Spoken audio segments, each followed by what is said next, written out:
Hi guys, kumusta po kayo? Ito na naman po ako, magluluto na naman po ako ng noodles per this time po ay sinabaw.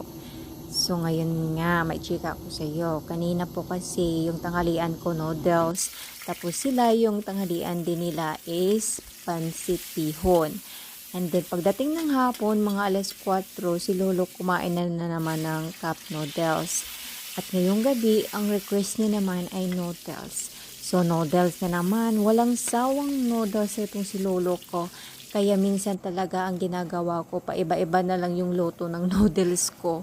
Para naman at least mas, siya, masarap naman siya. Pero, iba pa rin yung paiba-iba ng pagluto. Kasi, ewan ko tong si Lolo ko, gusto palagi ng noodles. Kaya, kung ano yung mga available na ricados dito sa bahay, yun yung pinag-imbintuhan ko na lang.